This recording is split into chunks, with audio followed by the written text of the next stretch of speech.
I'm taking over, that's a promise, not a threat. Uppercut season off top, you stop breathing. Remains to be seen. Now, did any of you, did you guys catch the Claressa Shields card? I did not. I watched the Tony Harrison fight and the main event. I did watch. Same with me. And let me go on the Tony Harrison fight. I have to. Like, I'll let y'all talk on this one because I'll sit back and listen because I really didn't. We all like Tony. Like Tony, he's a character. Like he's entertaining. He knows his boxing. He knows his boxing and everything like that. But he's clearly on a decline. He's on a real decline.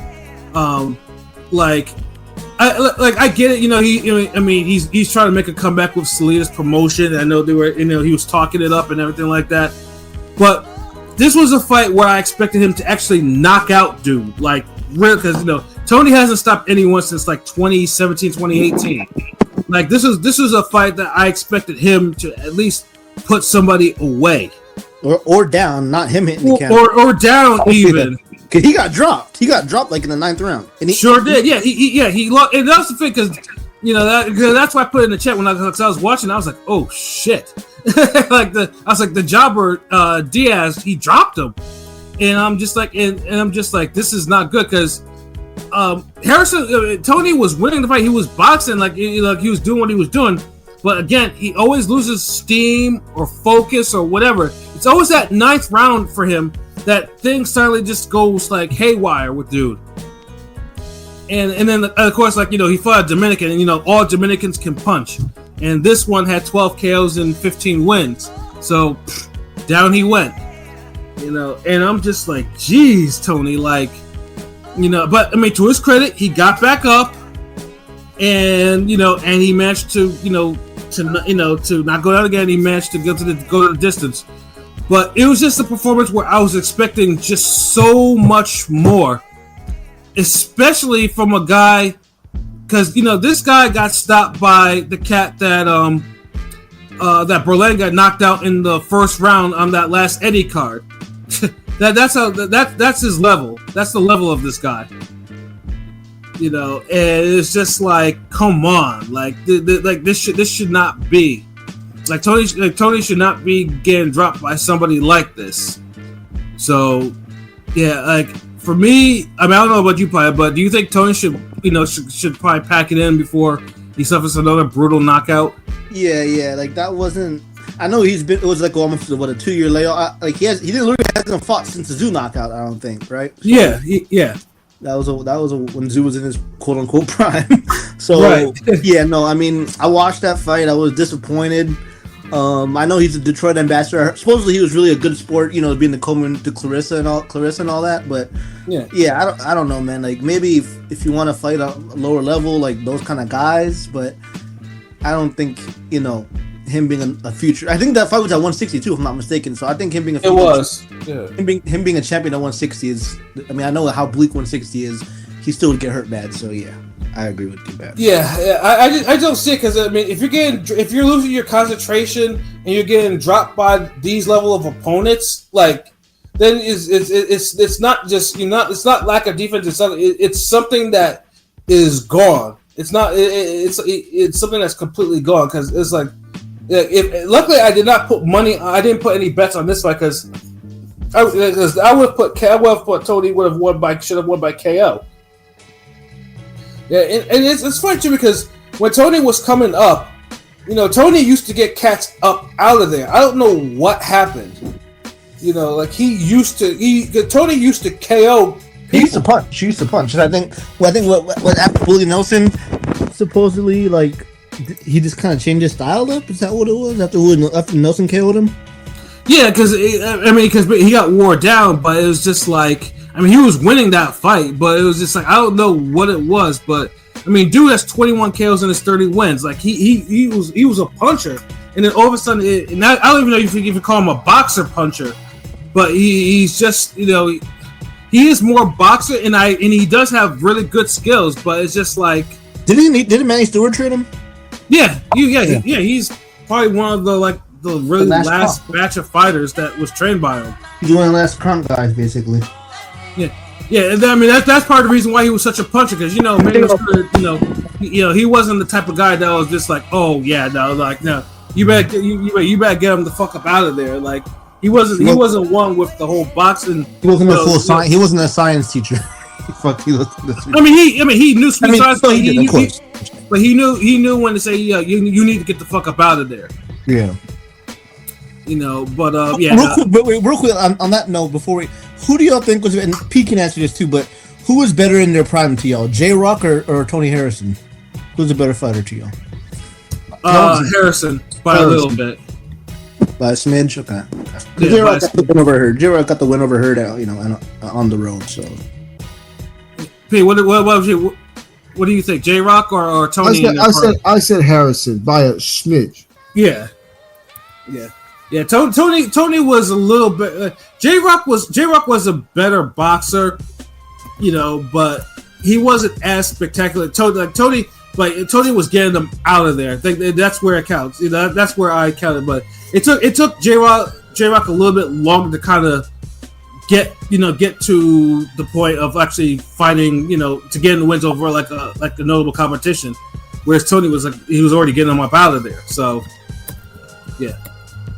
This why a little bit. Although, like I said, I still think to this day, like Tony did not beat Mel the first time around or anything like that. But that's depending on who you talk, that's not really a popular opinion to mention.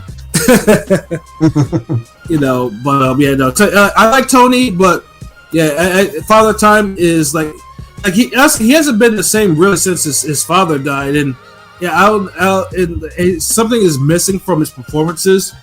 And it's just like I don't want to see him get hurt or get brutally knocked out by someone that couldn't carry his jockstrap or anything that when he was actually doing what he was doing. So but I mean he was a good sport. He was like, you know what, I'm a notable fighter. I'm going to talk to someone and I'm going to be on Claressa Shields undercard. So props to him, but I mean we'll see what he does with Selena Promotions. He won, but it's just like it's just going to remain to see what's next for him though. But Claressa Shields and Lani Daniels, I have to say that again. I don't like to bash Claressa Shields. I don't like it because she's dominant. She's no question about that. But above 168, there is nothing there. Absolutely, positively nothing there for her. And that was I mean she that was like almost in the beginning her Skull performance, Skull Canelo type shit, right? Like obviously Lani Daniels didn't want to engage. I mean she did engage later, but I'm saying the first couple 3 rounds she was literally on the back foot, not engaging at all. Back foot boxing, Tom and Jerry shit basically. Like I was like I don't know what you think you're doing, but you're supposed to move. It's not move and move. You're supposed to stick and move.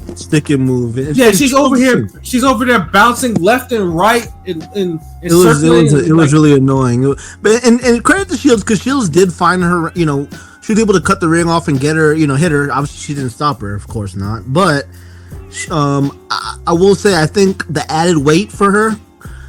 You can see it's kind of affecting her a little bit in terms of her fluidity, and obviously she still got the skills, but she's a little more lumbering. She's becoming a little plotterish. Yeah, plotty. She's kind of like in that, not say the Canelo stage, but she's kind of like she's not as fluid anymore. She's not, she's not as fast. And this is what we talked about this before because I know in the past she's complained about losing her quote unquote booty when she cuts down to like 154 and 160 and all that.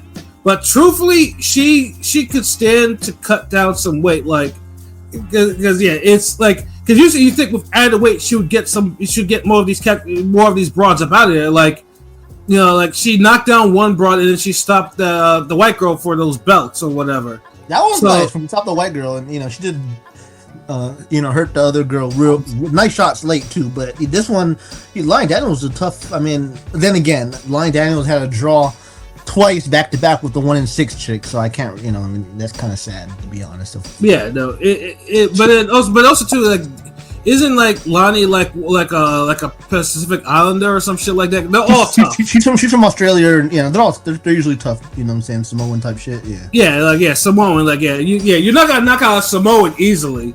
But this one didn't want to engage. But later on in the fight, I will say she was kind of, because she did, about 7-8 rounds. There was some action a little bit. It wasn't like completely skull Canelo the whole fight. Like after like the 7th round, there was, and the Shields was getting hit more than I've seen her get hit. I ain't gonna lie, Shields was Yeah, but the thing is though, it's like this is like what people say when they watch Claressa Shields fights. She should be like, if they're not on her level, she should be getting them up out of there, and she's not. And this is where it's a problem. Like if you point it out, people will be like, "Oh, you're just hating." It's not hate. It's simply that's not what she's not doing it. Like, I mean, I don't know if it's maybe she needs the 3-minute rounds, but then if you're not, but I know LB will be like, if you can't do it in 2, what's 3 gonna do? So it's like, if you can punch, you can punch, and I get his viewpoint on that, but it's just like it makes for tedious viewing, especially since she doesn't necessarily turn over her punches either, unless it's like maybe an overhand right or some shit like that. Yeah. But the body shots, though, she was working those body shots too. Like she landed, I know, a couple of nice body shot left hook combinations and everything like that. But it was just like, yeah, I think not say the writing's on the wall, but I know like she mentioned after the fight, her and Salita, she's a free agent now because her and Salita's contract ran out. So, and she mentioned how I know she got the Papoose tattoo, and she's talking about already having kids and shit. So it seems like she's she probably. She about did what she needs to do. She might be done soon, right? I mean, obviously she might look for a fat bag from Jake Paul or something, but it feels like, she might be done soon from what it sounds like. It seems like. Yeah, no, I've heard that too. And it's, like I said, I mean, she's not like I said, she's fighting out of the weight she really shouldn't be at, but it's like it's a wasteland, and and I know we've all talked about her conditioning before, how she looked like I know on that weigh, and I was just like, God, like she looks a little bit sloppy. Like it's not really the added weight doesn't look good on her like that. So, but but I get it too. It's like, who does she fight? Like Chris Cyborg, like that's.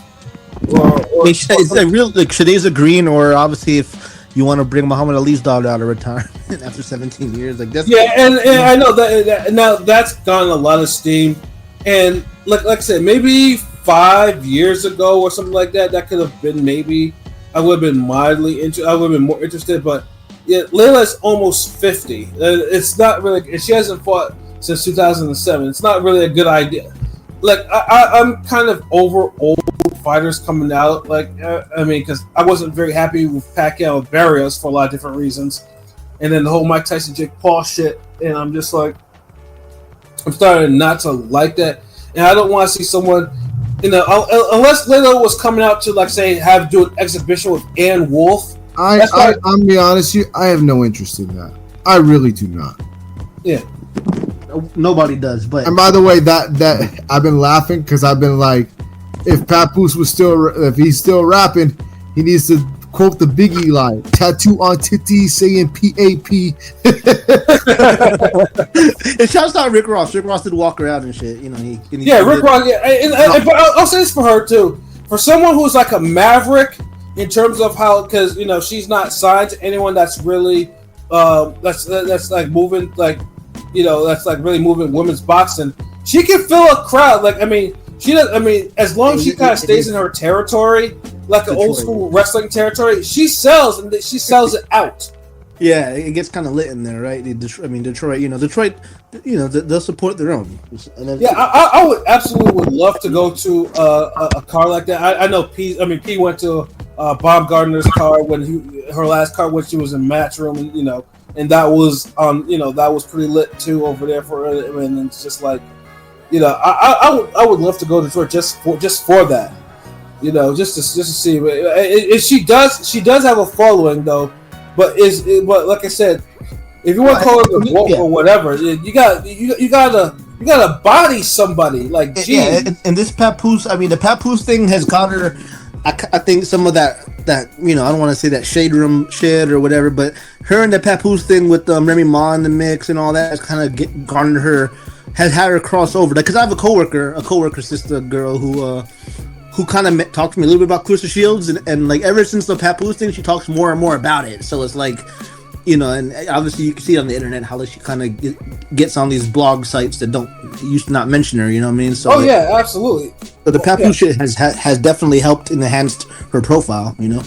Yeah, it's actually crazy for both of them too, because I mean, Pap has been rapping since like the late '90s. Like, I mean, back when he was actually like a little nigga on Cool G Rap's albums and shit like that. And this is the most attention, and the most attention he gets is from this type of shit.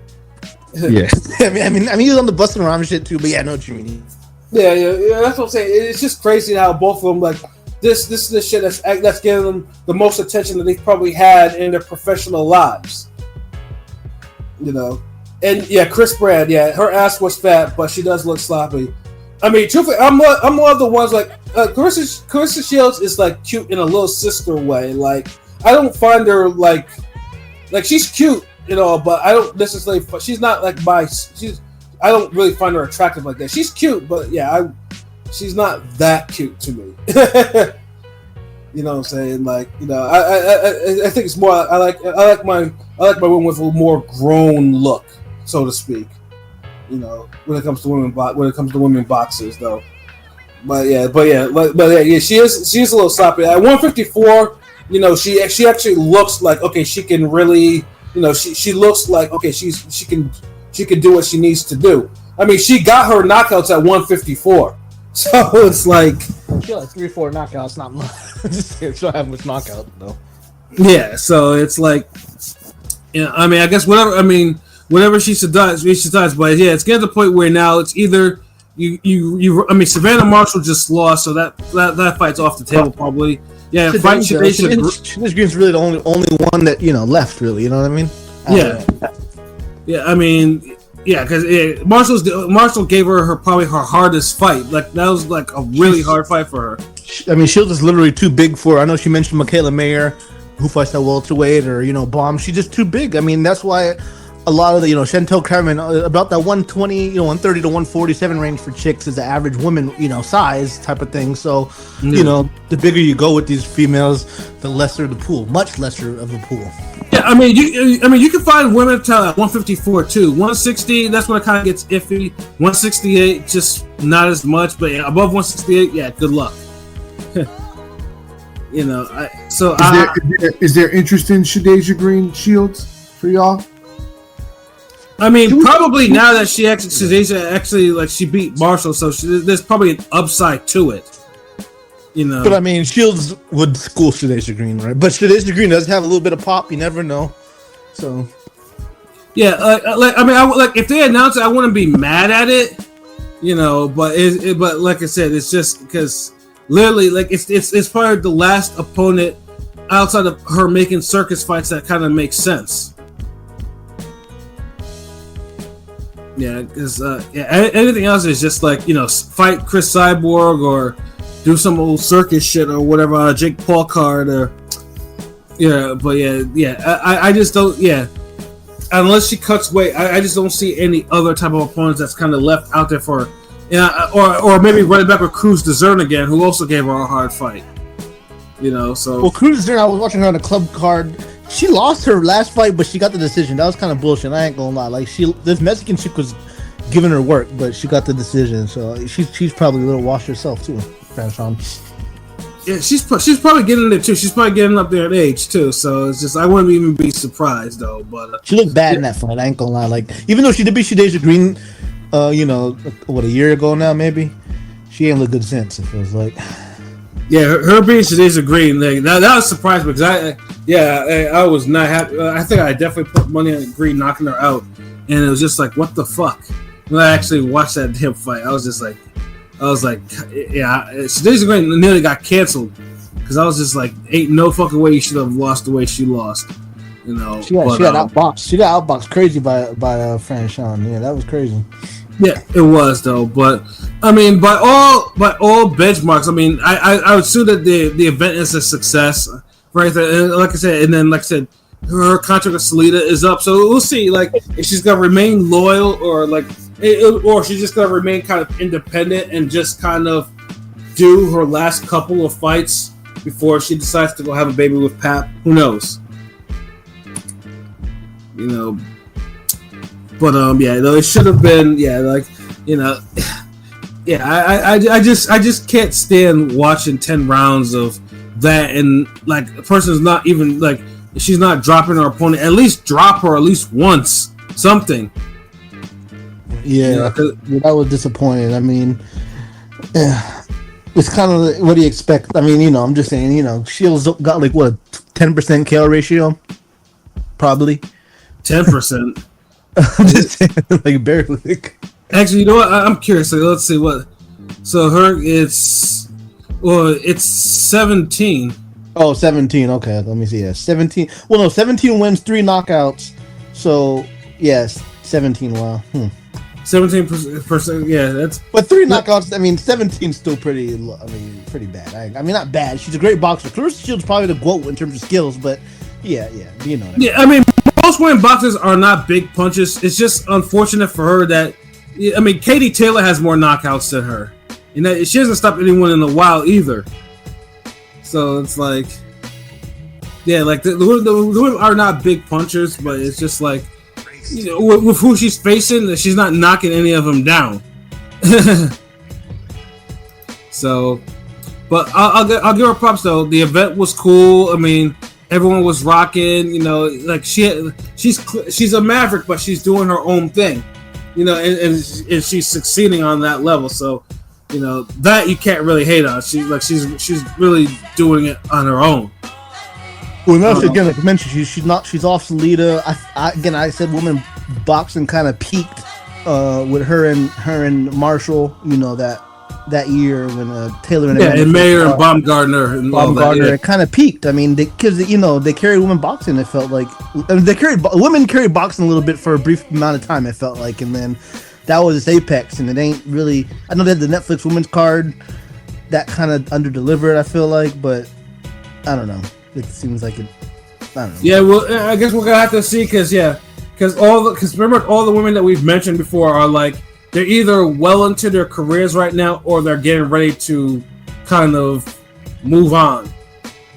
So, but well, I mean, we'll see what Claressa Shields does in terms of direction. So I know she stopped doing MMA because you know she didn't want to have her arm broken, and she was having issues recovering from the injury that she got. She did take her out. She did take a professional loss, so that kind of probably played a role a little bit too.